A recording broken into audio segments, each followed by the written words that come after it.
La injusticia más grande de mi vida no vino de un enemigo, ni de un extraño. Vino de mi propia hija, de la persona que más amé, de quien, durante años, defendí con uñas y dientes, incluso cuando otros me advirtieron que su corazón no era tan limpio como su sonrisa. Todo cambió una tarde de abril, en el mismo comedor, donde una vez le enseñé a atarse los zapatos. Regresaba del mercado con 2 bolsas llenas de verduras frescas, y pan aún tibio. El sol pegaba abajo, dorando las cortinas que yo misma cosí hace décadas. Al abrir la puerta escuché una voz aguda, crispada, que jamás habría imaginado dirigida a mí. Era Brenda. Mi hija. Joel, te lo juro, ya no aguanto. Gritaba con el altavoz encendido. Ella arruinó nuestras vidas. ¿Qué se supone que hagamos? ¿Vivir atrapados aquí para siempre? Ojalá se muriera de una buena vez. Congelada. Así me quedé. En el umbral. Las bolsas se me cayeron. El pan rodó por el suelo. Nadie lo notó. Ni siquiera bajaron la voz. Joel respondió desde el teléfono. Tranquila, Brenda. Todo se acomodará. Solo hay que aguantar un poco más. Pronto se irá. De una forma u otra. Ahí estaba yo. De pie. Invisible. En mi propia casa. La casa que pagué sola. Que mantuve con mi trabajo de enfermera durante más de 3 décadas. La misma donde Brenda nació, donde cuidé a Joel cuando se rompió la pierna, donde Kevin, mi nieto, dio sus primeros pasos. No lloré. No hice un escándalo. No grité. Solo caminé en silencio hasta mi habitación, cerré la puerta con llave y me senté en el borde de la cama. Mi corazón latía como si quisiera romper mis costillas para escapar. No podía moverme. Solo oía sus voces, repitiéndose como un eco envenenado. Ojalá se muriera. Pronto se irá. Una forma u otra. Algo se quebró dentro de mí. Pero no fue el alma. Fue la cuerda que me había atado a esa familia durante años. La cuerda que me decía que debía soportar, que debía entender, que debía perdonar. Esa noche no dormí. Ni las siguientes. Y aunque mi cuerpo seguía allí, sentí que una parte de mí se había levantado de esa cama, había salido por la ventana, y había jurado no volver hasta haber hecho justicia. Porque si algo me quedaba claro era esto: no iba a morir en esa casa. No iba a dejar que me enterraran antes de tiempo. Brenda y Joel creían que tenían el control, que podían seguir usándome, que yo era demasiado vieja, demasiado sola, demasiado débil para reaccionar. Pero se olvidaron de algo. Yo no soy una mujer fácil de tumbar. He sobrevivido a un marido infiel, a turnos dobles en urgencias, a noches enteras sin dormir junto a una cama de hospital. No me voy a rendir ahora. Lo que ellos no sabían es que había estado guardando todo. Cada cuenta, cada papel, cada registro. Y que desde hace un año, estaba considerando algo que ahora parecía inevitable: desaparecer. Y llevarme todo conmigo. Así que sí, esa fue la última vez que me quedé sentada en esa cama, quieta. Porque el veneno que ellos derramaron, va a regresarles. Y lo hará con fuerza. Lo que empezó con un insulto, va a terminar con una venganza. Esa noche, el silencio fue tan denso que podía escucharlo respirar. No encendí la luz. No quise ver mi reflejo en el espejo. Me quedé recostada boca arriba, con los ojos bien abiertos, contemplando el techo como si pudiera darme respuestas. Pero el techo, como todos en esta casa, se mantenía en su lugar, indiferente. Las palabras de Brenda seguían repicando en mi mente, como una campana rota. Ojalá se muriera. Podía haber sido el enojo, la frustración, incluso una mala tarde, pero no. Esas cosas no se dicen si no están podridas por dentro. Esa frase había estado fermentando años, escondida tras los gracias forzados, y los mamá, solo por unos meses. Y pensar que todo empezó con una petición simple. 4 años atrás, Joel perdió su empleo y Brenda me pidió quedarse un tiempo en la casa. La misma casa que pagué sola, ladrillo por ladrillo, con cada turno doble, con cada guardia que tomé para cubrir a otra enfermera. Solo un par de meses, mamá. En lo que Joel consigue algo, me dijo. Yo no pregunté más. No puse condiciones. Solo hice lo que siempre hacía. Abrí la puerta. Pero los meses pasaron. Joel seguía, buscando. Kevin, que entonces tenía 16, Dejó de saludarme. Apenas cumplió 18. Brenda, bueno. Ella empezó a actuar como si fuera su casa, como si yo fuera la invitada. Cambió el sofá sin consultarme. Pintó la cocina. Quitó mis cortinas. Y con cada cambio, algo dentro de mí se encogía. Pero no decía nada. Me decía, es tu hija, es su familia, están pasando por un mal momento. ¿Y yo? Cuando fue mi turno de pasar por un mal momento. A medida que pasaba el tiempo me volví invisible. Si cocinaba, apenas probaban la comida. Si limpiaba, ni lo notaban. Si me ausentaba, nadie preguntaba dónde estaba.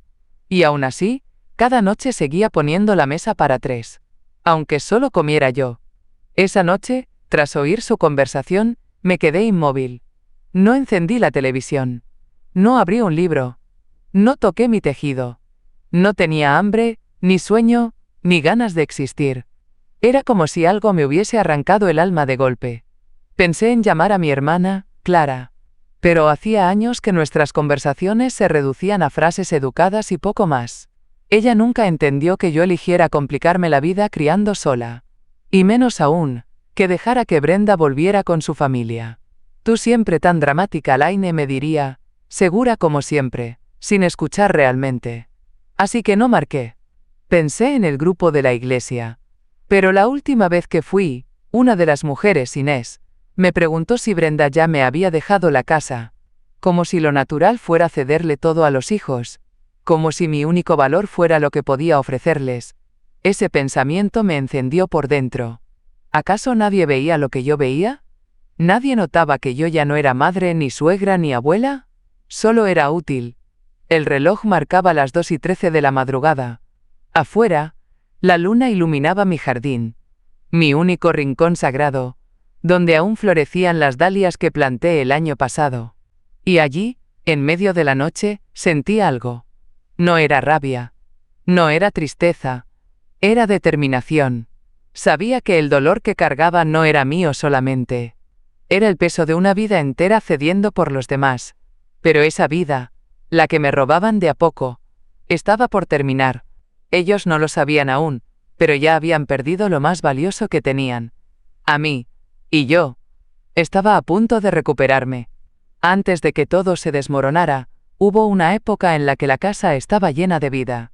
Lo recuerdo como si fuera ayer, Navidad de hace 10 años. La cocina olía a clavo de olor y canela. Tenía 4 pasteles en el horno y mis nietos corrían por el pasillo, dejando huellas de pintura de dedos en las paredes que, en vez de enojarme, me hacían sonreír. Brenda aún me decía mamá, con esa dulzura arrastrada que usaba de niña. Joel me llamaba señora Elaine, con una mezcla de respeto y cariño. Y Kevin, ¡ay, Kevin! Tenía solo 10 años, con los ojos grandes y llenos de preguntas. Me abrazaba por la espalda mientras revolvía el chocolate caliente. Recuerdo que colgamos dibujos en el refrigerador, todos con la misma firma infantil. Para la mejor abuela del mundo. Eso se fue desvaneciendo. Lentamente, como se apaga una vela que nadie cuida. No fue de golpe, no. Eso es lo que más me duele. Fue un goteo constante. Una erosión de afecto tan sutil, que casi no lo noté. Primero fue Brenda, diciendo que mis comidas eran demasiado pesadas, y que Kevin debía comer más limpio. Comenzó a traer sus propias recetas.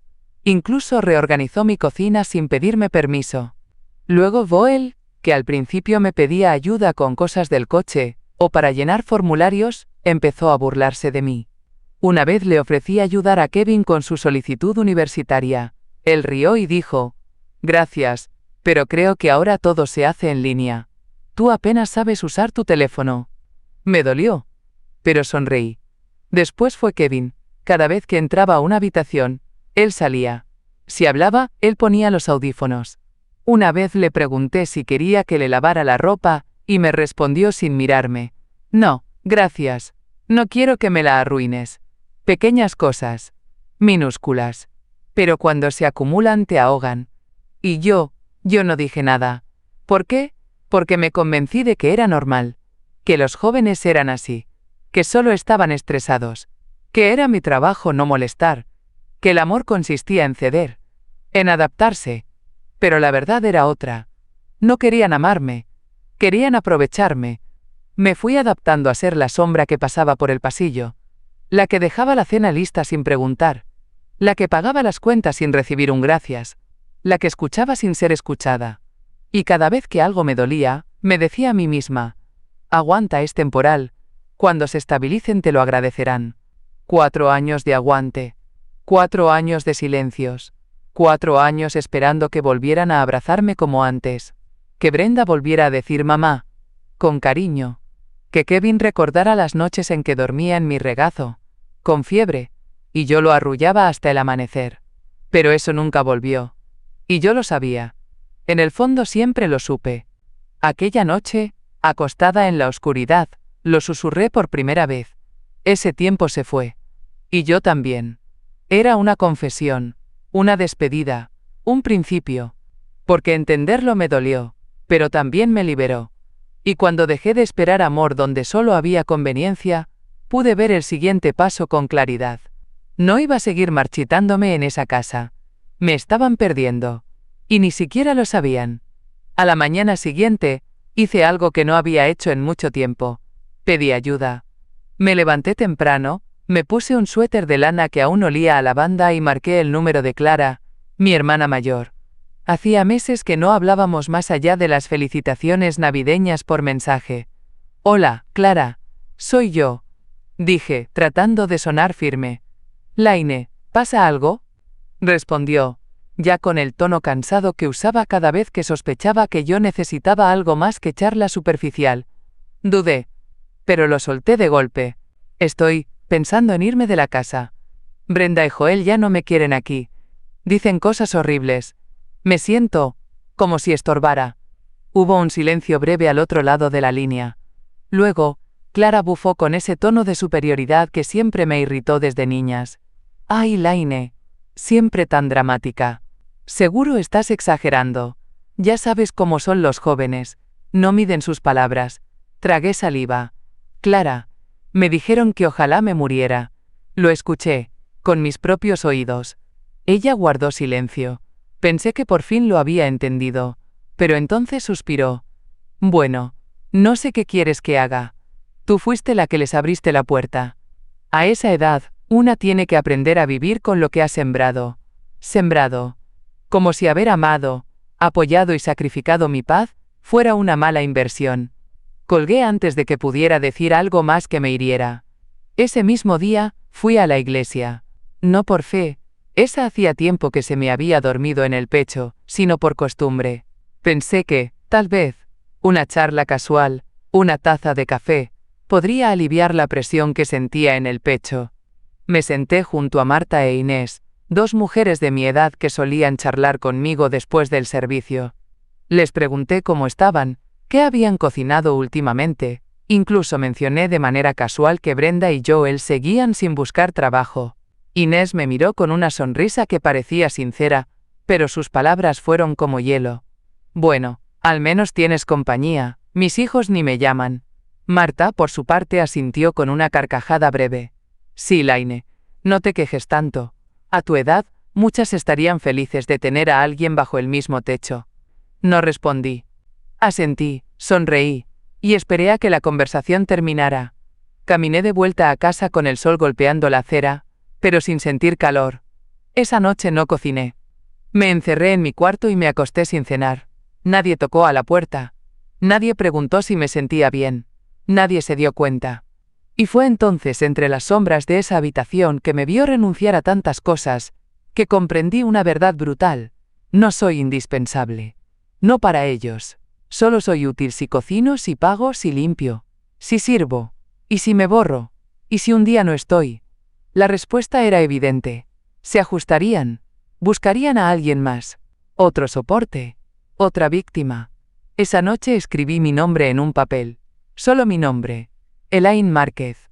Lo miré largo rato, como si intentara recordar quién era esa mujer. Y en el silencio más hondo me prometí algo. Voy a volver a encontrarla. A veces me pregunto, ¿en qué momento me olvidé de mí? No fue una sola vez. Fue un proceso. Una lenta desaparición, como la niebla que se disuelve sin que nadie se dé cuenta. Recuerdo bien cómo empezó. Joel estaba acorralado por las deudas. Había perdido el empleo, la empresa lo demandaba por incumplimiento, y Brenda lloraba todas las noches en mi cocina, la cabeza entre las manos, diciendo que iban a perderlo todo. Yo no tenía grandes ahorros, solo lo que me quedaba de los bonos de retiro y una pequeña herencia de mi madre. Lo justo para vivir tranquila, quizá tomar un crucero, hacer ese viaje a Alaska que soñaba desde que era enfermera joven y veía fotos en las revistas del hospital. En lugar de eso, firmé un segundo préstamo sobre la casa. «Mamá, ¿estás segura?», me preguntó el banquero. «Es para mi familia», dije, como si eso justificara todo. Cubrir la deuda de Joel fue solo el principio. Después vino Kevin, el niño prodigio con ideas de grandeza. «Quiero crear una app, abuela. Ya tengo el concepto. Solo necesito algo de capital para empezar». Brenda insistía en que era una oportunidad única, que si no lo apoyábamos ahora, perdería la motivación. Vendí mi anillo de compromiso, el único recuerdo físico de mi difunto esposo, a pesar de todo lo malo. Un zafiro modesto pero con valor sentimental incalculable. No se lo dije a nadie. Simplemente lo hice. «Gracias, abue. Te juro que te haré rica», dijo Kevin, dándome un abrazo rápido y volviendo a su cuarto sin siquiera mirar atrás. La aplicación nunca vio la luz del día. Pero la decepción tampoco fue mencionada. Pasó, como todo lo que no conviene recordar. Después, Brenda me pidió ayuda con la hipoteca. «Solo un poco más, mamá. Estamos a punto de estabilizarnos. Kevin ya va a terminar la universidad, Joel tiene una entrevista la próxima semana. Pronto saldremos adelante». Así que cancelé el crucero. Me repetí que aún habría tiempo, que habría otros barcos, otros paisajes, otros mares. Pero el tiempo no vuelve. Y los sueños que uno guarda para después, suelen marchitarse en la espera. Un día, mientras organizaba una vieja caja de fotos, encontré un boleto impreso de aquel crucero. Junio 2019, Alaska Dreams. No sé por qué lo guardé. Quizá porque en el fondo, necesitaba recordarme que, al menos una vez, quise algo para mí. Ninguno de ellos lo supo. No porque yo fuera una mártir, sino porque cada vez que intentaba hablar de mis necesidades, cambiaban el tema. Brenda se quejaba de lo cansada que estaba. Joel hablaba del mercado laboral. Kevin simplemente ponía los ojos en blanco. Nunca, ni una sola vez, dijeron «gracias». Ni cuando les di mi coche para que Kevin lo usara en la universidad. Ni cuando me salté controles médicos para no gastar en traslados. Ni cuando vendí mi colección de porcelana, regalos de toda una vida, para pagar una remodelación urgente del baño que Brenda quería moderno. Yo lo di todo. Y lo hice con amor. Con la esperanza de que, un día, ellos también pensarían en mí. Pero ese día nunca llegó. La verdad es esta. No fui sacrificada. Me ofrecí. Como una flor que se arranca los pétalos para decorar la mesa de otros. Y hoy, frente a ese espejo empañado, lo veo claro. Se acabó. No hay más sacrificios. No hay más tal vez mañana. Mi mañana empieza cuando me levante de esta silla. Y cuando lo haga, ya no seré la misma. No sé por qué lo hice. Tal vez fue el instinto. Tal vez fue una intuición que llevaba tiempo gritando en silencio. Esa tarde, Kevin dejó la tablet familiar en el comedor. Siempre estaba pegado a ella, jugando, viendo videos, mandando mensajes. Pero se fue apresurado, quizá por una cita, y la dejó sin bloquear. Pasé por ahí como tantas veces. Iba a la cocina, pero algo me detuvo. Un impulso. Una corazonada. Toqué la pantalla. Se encendió. No buscaba nada. Pero lo encontré todo. Una conversación de mensajes entre Brenda y Joel. Un grupo llamado simplemente Casa Nueva. Mi dedo temblaba mientras leía. Brenda, si ella muere, por fin podemos vender esta casa de una buena vez. Joel, ya toca. No podemos seguir atados a este agujero. Brenda, nos merecemos algo mejor. No más sacrificios por su culpa. Mis piernas flaquearon. Habían hablado de mí, como si ya estuviera muerta. Como si estorbara, como si mi muerte fuera una solución práctica, una liberación inmobiliaria. Me senté. No porque quisiera, sino porque mi cuerpo no pudo sostenerse más. Esa casa, Mi casa, ese hogar que construí con cada hora de trabajo, con cada lonche que me salté para ahorrar, con cada sueño postergado. Para ellos no era más que una propiedad, un objeto, un agujero que querían vender. Y yo, su dueña, su madre, su abuela, era el obstáculo. Mis manos sudaban. El pecho me latía con una furia que hacía años no sentía. No lloré. No grité. Solo respiré. Profundo. Como se hace antes de entrar al quirófano. Como se hace cuando sabes que no hay margen para errores. Caminé hasta mi habitación. Cerré la puerta. Tomé una maleta pequeña. La misma que usé hace años para visitar a mi hermana en la sierra. Una maleta que no veía la luz desde entonces. Comencé a doblar ropa, cuidadosamente como si fuera un viaje corto. Ropa cómoda, discreta. Lo suficiente para desaparecer unos días. Busqué mi tarjeta de retiro, la guardé en un sobre junto con mi libreta de ahorros. Tenía apenas $2.100. No mucho, pero suficiente para alejarme. Revisé cada rincón de mi habitación con ojos de despedida. Toqué la foto de mi esposo. Ese hombre que, con todos sus defectos, al menos me respetó. Acaricié el marco y lo dejé en su sitio. No me lo llevaría. Este viaje no necesitaba recuerdos.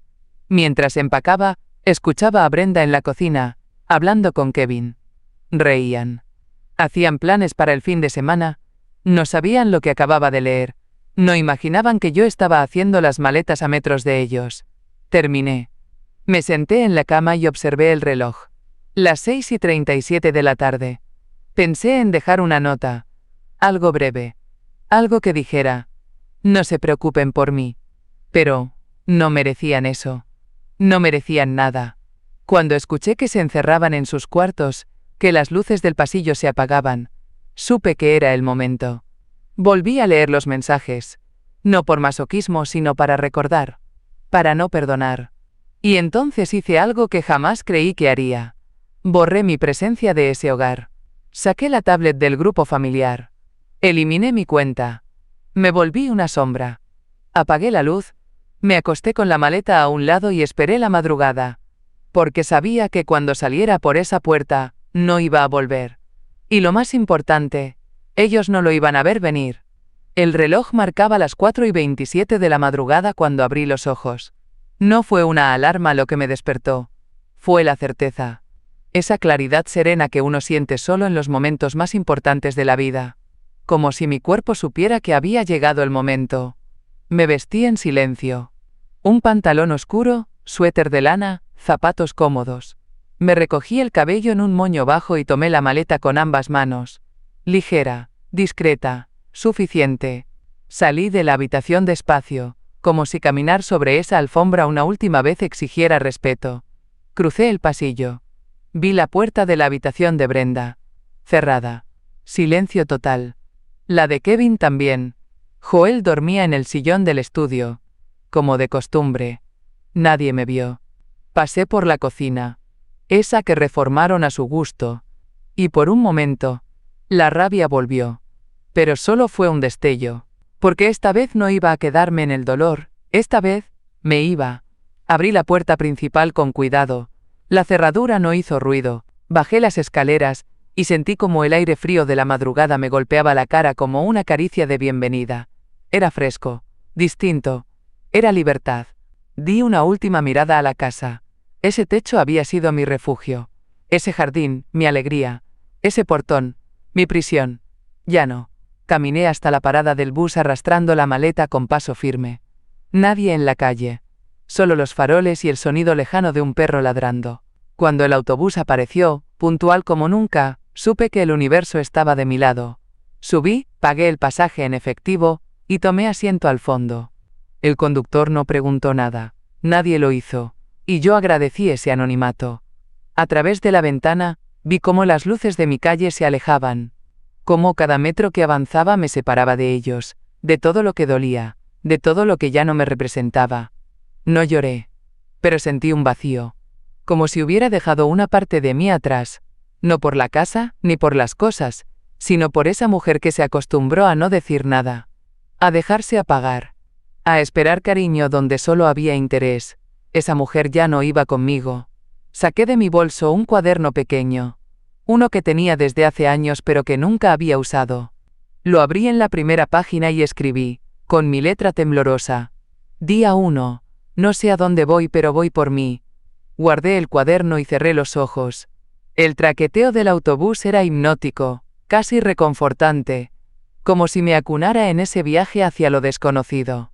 Pensé en tantas cosas. En la juventud que se fue sin darme cuenta, en los sueños postergados, en las veces que dije sí cuando quería gritar no. Pensé en cómo Brenda se transformó en alguien que no reconozco, en cómo Joel se convirtió en un parásito, en cómo Kevin dejó de ser mi nieto para convertirse en un extraño. Pero sobre todo, pensé en mí, en Elaine, en la mujer que sobrevivió a todo, que se partió el alma por una familia que la dejó de lado, que aún, a los 72 años tiene el valor de levantarse y empezar otra vez. Y mientras el sol comenzaba a teñir de rosa las nubes, cerré los ojos y me dije en silencio. Les di todo. Todo. Pero ya no más. Y por primera vez en mucho tiempo, me sentí viva. Llegué al pueblo, justo antes de que el sol terminara de alzarse.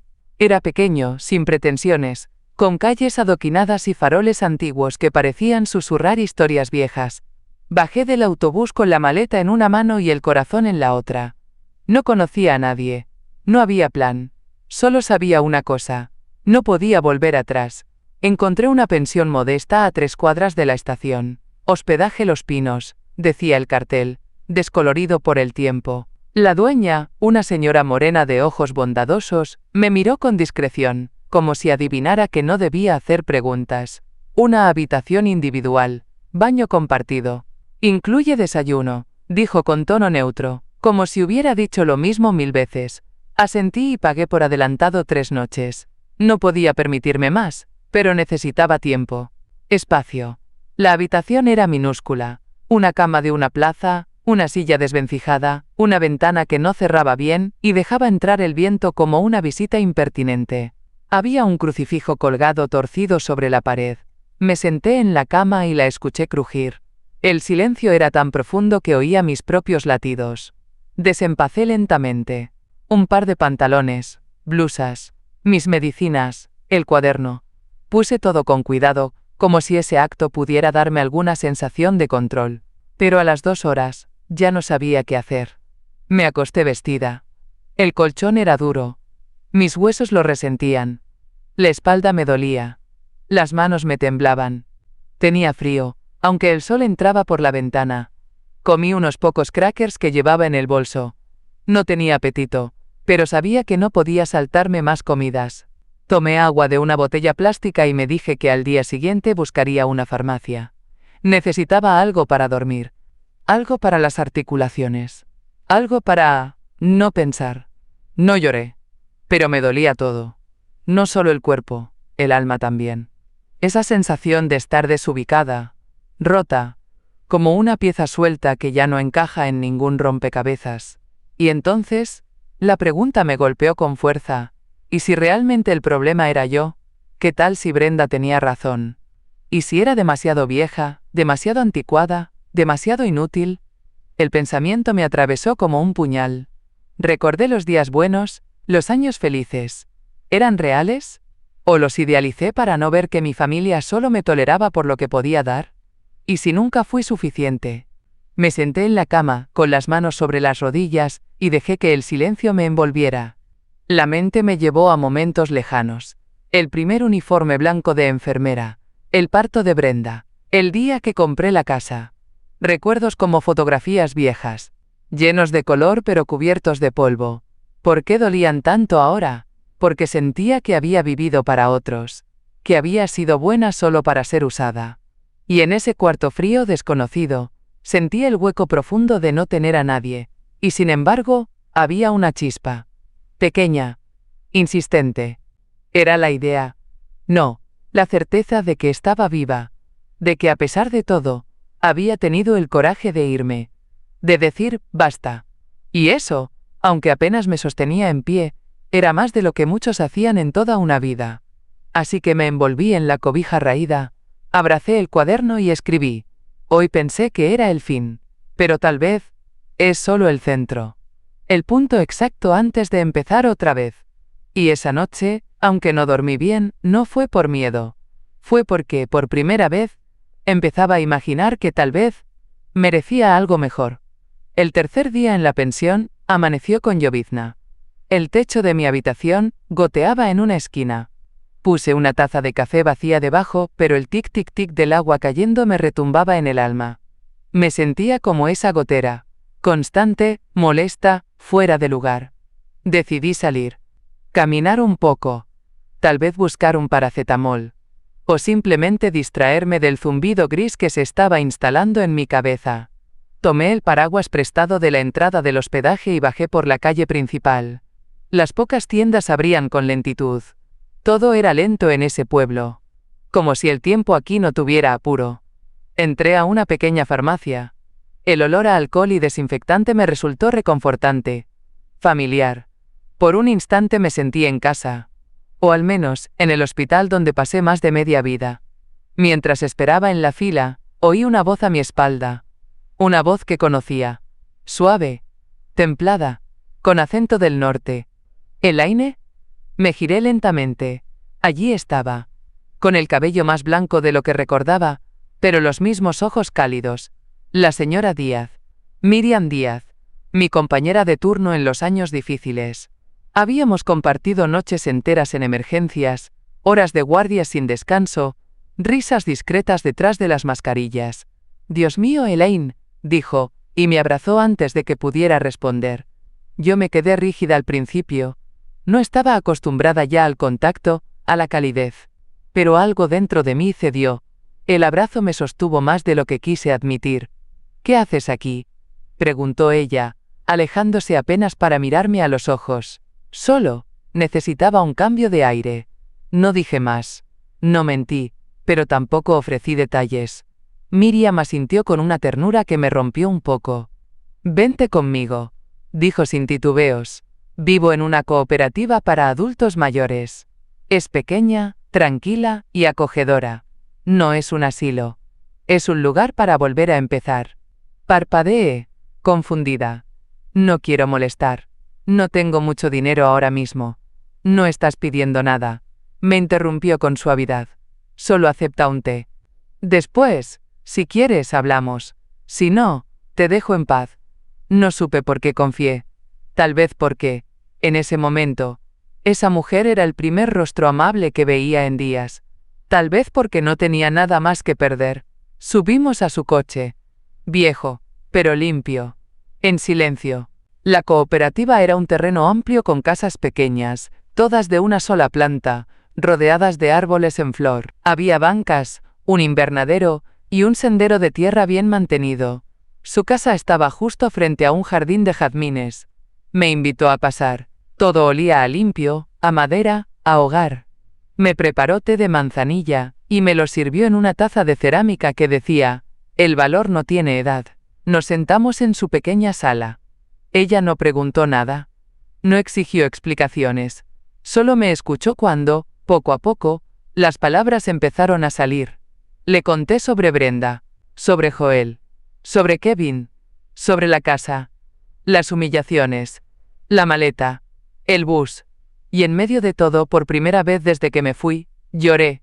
Lloré sin disimulo. Lloré como una niña. Miriam se limitó a tomarme la mano.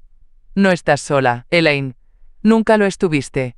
A veces solo necesitamos perdernos para volver a encontrarnos. Me quedé allí, con la mano en la suya y la taza entre las rodillas, dejando que el calor del té y sus palabras me fueran devolviendo pedacito a pedacito. Esa noche no regresé a la pensión. Dormí en un sofá cómodo, bajo una manta de lana tejida a mano, sabiendo que, al fin, algo estaba cambiando. Los días en la cooperativa pasaban con una tranquilidad que no conocía desde hacía décadas. Miriam me ayudó a conseguir una habitación libre en una de las casas compartidas. Nada lujoso. Una cama sencilla, una estantería vacía, una lámpara de mesa. Pero era mía. Solo mía. Nadie me interrumpía, nadie me mandaba, nadie me ignoraba. El silencio tenía otro sonido ahora. Uno amable. Uno que no dolía. Las mañanas comenzaban con caminatas suaves por los senderos de tierra. a veces sola, a veces con otras mujeres del lugar. Comenzamos a reconocernos con una sonrisa, un gesto con la cabeza, una palabra de aliento. Todas teníamos historias que ardían bajo la piel, pero ninguna apuraba a la otra. Nos dábamos espacio. Tiempo. Me ofrecí para ayudar en el pequeño invernadero del lugar. Mis manos, aunque torpes al principio, comenzaron a recordar. Sembré jazmines, lavanda y pensamientos, y con cada flor que brotaba, sentía como si una parte de mí también floreciera. Un día, una de las coordinadoras, Paula, me preguntó si sabía primeros auxilios. Solté una risita. 30 años como enfermera en urgencias. Creo que algo recuerdo, dije. Me invitó a dar una pequeña charla para un grupo de adolescentes del pueblo. Me temblaban las manos al principio, pero en cuanto comencé a hablar, algo dentro de mí se encendió. Vi sus rostros atentos, sus ojos curiosos, sus manos tomando notas. Por primera vez en mucho tiempo, me sentí útil. Pero no como antes, no porque me necesitaban, sino porque yo quería ofrecer algo, porque tenía algo que dar, no algo que debían exprimir. Ese mismo día, compré un cuaderno nuevo, azul, con flores en la tapa. En la primera página escribí, cosas que sé ahora. Y debajo, que darlo todo no garantiza que te lo devuelvan, que ser madre no significa anularte, que el amor verdadero no humilla, que aún a los 72 años puedes empezar de nuevo. Comencé a escribir todos los días, a veces frases, a veces recuerdos, a veces simplemente preguntas que aún no podía responder. Una tarde, sentada bajo un árbol de jacarandá, me atreví a decirlo en voz alta. No me amaban, me usaban. Las palabras salieron suaves pero firmes. Como una confesión, como una liberación. No fue fácil aceptarlo, porque durante años me aferré a la idea de que si yo era buena, si era generosa, si me sacrificaba, ellos algún día lo verían. Me mirarían con gratitud. Me devolverían un poco de lo que entregué. Pero no. Solo me tomaron más. Y esa no era culpa mía. No me equivoqué por amar. Me equivoqué por creer que el amor debía doler. Esa tarde, Miriam me encontró escribiendo en el cuaderno. Se sentó a mi lado en silencio. Después de unos minutos, me preguntó, ¿qué escribes? La miré y sonreí. Verdades, las que nunca me atreví a decir en voz alta. Ella asintió, como si entendiera mejor que nadie. Eso es sanación, Elaine, y tú estás sanando, lo veo en tus ojos. Y era cierto. Ya no cargaban el mismo peso, ya no evitaban los espejos. Me estaba reconociendo, poco a poco, con suavidad, con paciencia. Por primera vez en años, me miraba como alguien que merecía amor propio. Primero. Y luego, quizás, algún día, de alguien más.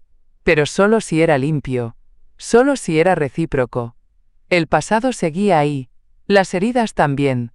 Pero ahora tenía raíces nuevas. Y con raíces firmes, una puede crecer de nuevo. Fue una mañana de otoño cuando lo decidí.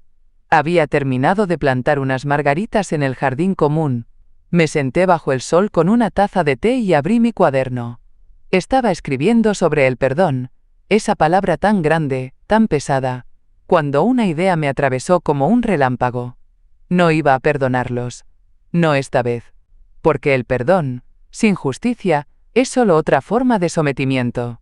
Ellos pensaban que yo estaba acabada, que me había ido con lo puesto, que mi ausencia les abría el camino para quedarse con todo, con la casa, con mis cosas, con la memoria de quien fui. Lo que no sabían era que nunca los borré del título de propiedad. Ese mismo día, pedí una cita con un abogado local, uno discreto, pero meticuloso. Le llevé una copia de los papeles. Le expliqué todo con calma, con la serenidad de quien ha tenido tiempo de pensar cada paso. ¿Y quiere usted vender la casa sin que ellos lo sepan?, me preguntó, alzando una ceja. Exactamente, dije. No tengo interés en discutir ni en explicar. Solo quiero recuperar lo que es mío y cerrar ese capítulo. Me miró un momento en silencio.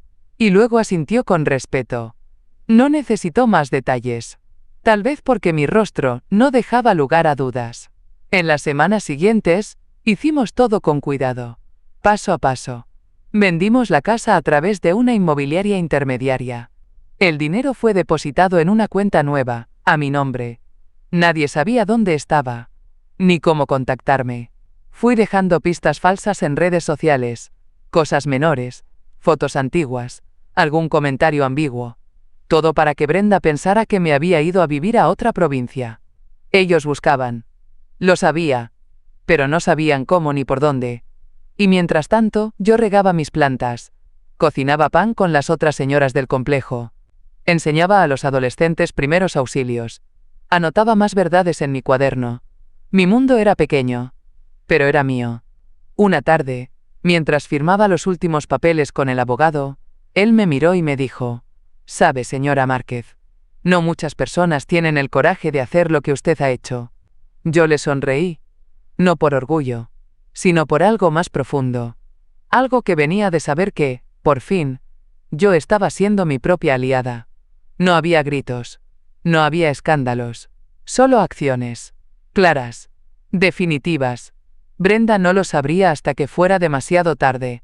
Joel tampoco. Kevin, bueno, Kevin seguramente ni siquiera notaría la diferencia, hasta que se viera sin cama ni excusas. Lo único que dejé atrás fueron mis fotos antiguas. Las que colgaban en las paredes. Las que ellos ya ni miraban. Las que algún día, quizás, les recuerden lo que perdieron. Porque esta no era una venganza impulsiva. Era una declaración silenciosa. Ya no soy de ustedes. Ya no me pertenezco solo en función de cuánto puedo dar.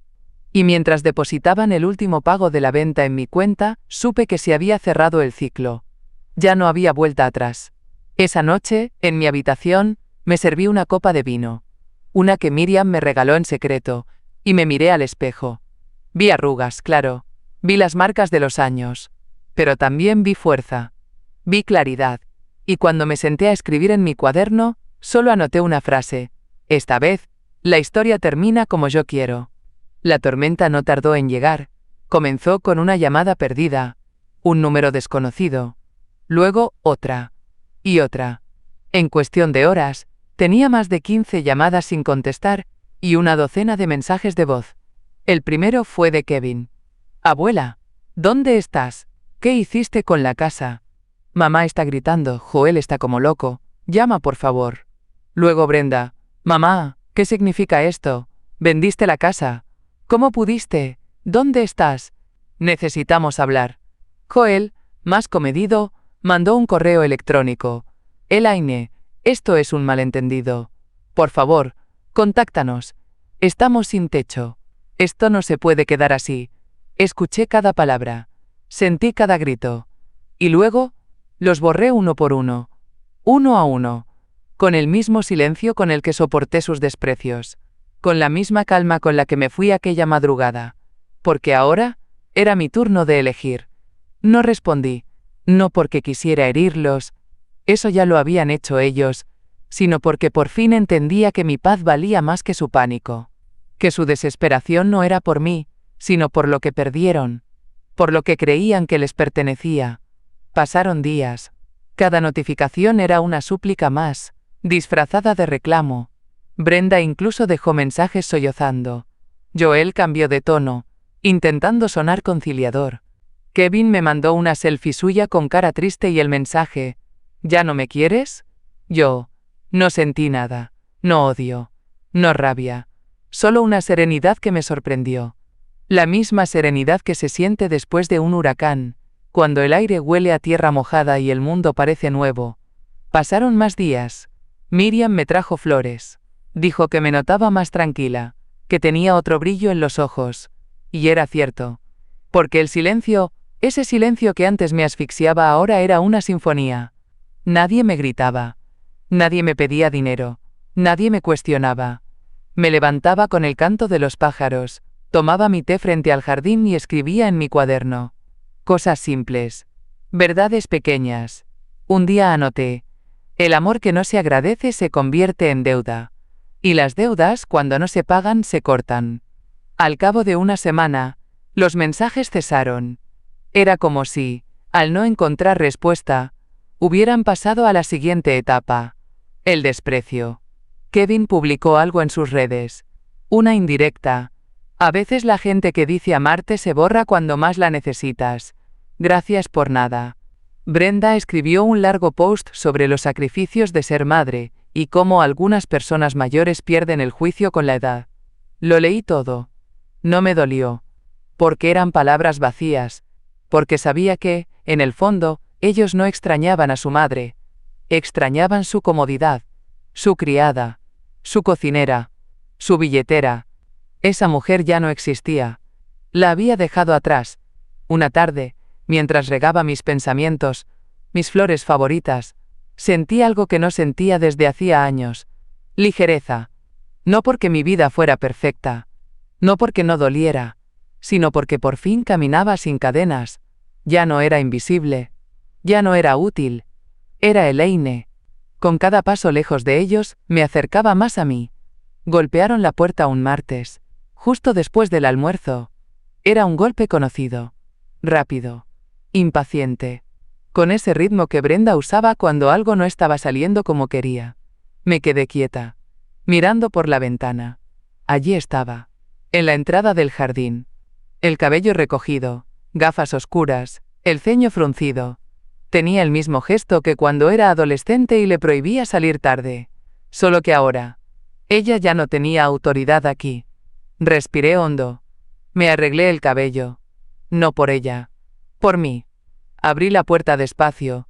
Mamá, dijo apenas me vio, con esa mezcla de súplica y enojo. ¿Podemos hablar? No respondí. Me hice a un lado. La dejé pasar. No por cortesía. Quería que viera. Que supiera. Brenda recorrió con la mirada la sala. Observó las plantas, las fotos nuevas, el mantel bordado. No encontró ni un solo rastro de sí misma. Se sentó en una de las sillas de madera, cruzó las piernas, se quitó las gafas. «Mamá», empezó, pero su voz se quebró. «¿Qué hiciste?» Me senté frente a ella, con calma, sin prisa. Vendí la casa, transferí el dinero a mi cuenta. Está legalmente hecho. «¿Pero cómo pudiste?» Estalló. Esa casa era parte de nuestra vida. ¿Nuestra?, pregunté, sin levantar la voz. ¿Desde cuándo? Ella me miró. Pero no tenía respuesta. Viviste ahí gratis 4 años, Brenda. Comiste mi comida. Dormiste bajo mi techo. Y me hablaste como si fuera una carga. ¿Ahora te duele perder algo que nunca cuidaste? Sus ojos se humedecieron. Solo estábamos pasando por un mal momento. Y yo fui tu solución. Tu excusa. Tu saco de golpes. Se quedó en silencio. Leí tus mensajes. A Joel. A Kevin. Ojalá se muera. Si se va, vendemos. ¿Crees que eso se olvida? Brenda bajó la mirada. Estaba enojada. No lo decía en serio. Sí lo decías. Y lo peor, es que lo pensabas. Se frotó las manos, nerviosa. Buscó algo en su bolso. Sacó una carta arrugada. No vengo a pelear. Solo quiero que hablemos. Podemos arreglar esto. Podemos volver a empezar. Tomé la carta. No la abrí. No quiero arreglar nada, Brenda. Pero soy tu hija. Y yo fui tu madre. Tu sostén. Tu cuidadora. Tu refugio. ¿Y cómo me pagaste? Estaba confundida. Perdí el rumbo. Y yo perdí años esperando que volvieras. Nos miramos. Largo. Ella trató de contener las lágrimas. Me extendió la mano. Pero esta vez, no la tomé. Me puse de pie. Caminé hasta la puerta. Mamá, por favor. La miré por última vez. Ya no soy tu red. No soy tu escudo. No soy tu excusa. Brenda se quedó allí, temblando. Vi en sus ojos la misma confusión de cuando era niña. Pero esta vez, no era mi tarea rescatarla. Abrí la puerta. El viento entró suave. Te deseo paz. Pero no en mi vida. Eso se acabó. Ella cruzó la puerta como en trance. Se giró una vez, esperando no sé qué. Perdón, tal vez. Nostalgia. No encontró nada. Y entonces cerré la puerta. No con furia.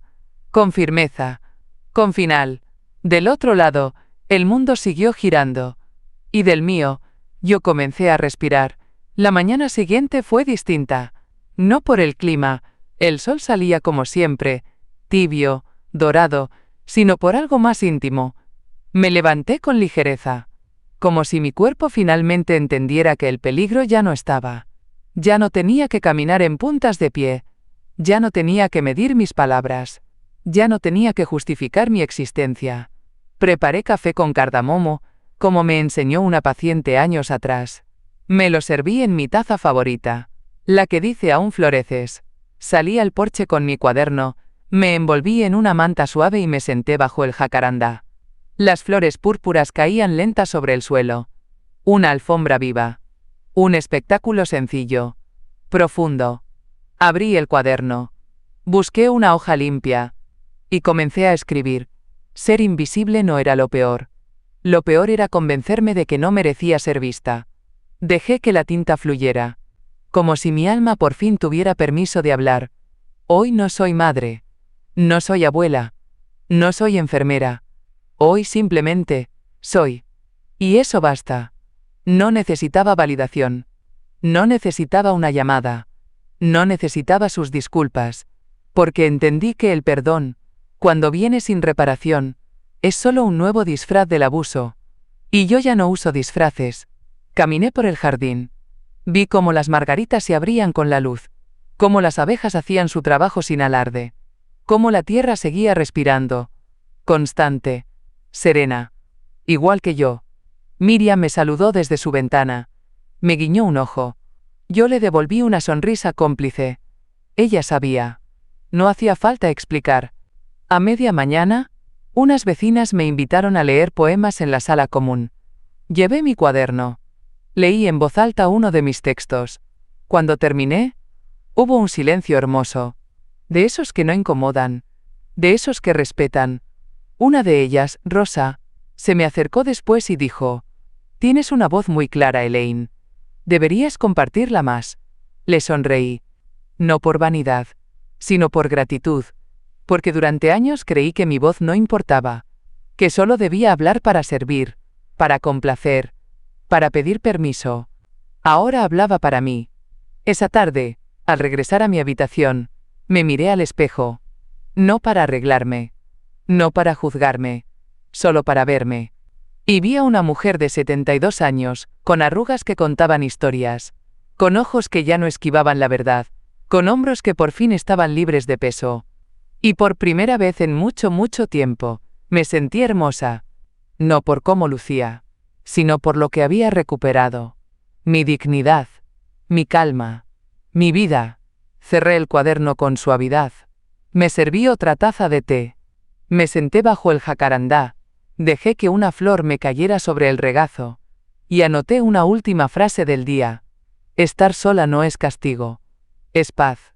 Es espacio. Es volver a casa. Dentro de mí. Y allí, entre flores, sol y silencio, sonreí. Porque había sobrevivido. Y más aún, porque había renacido.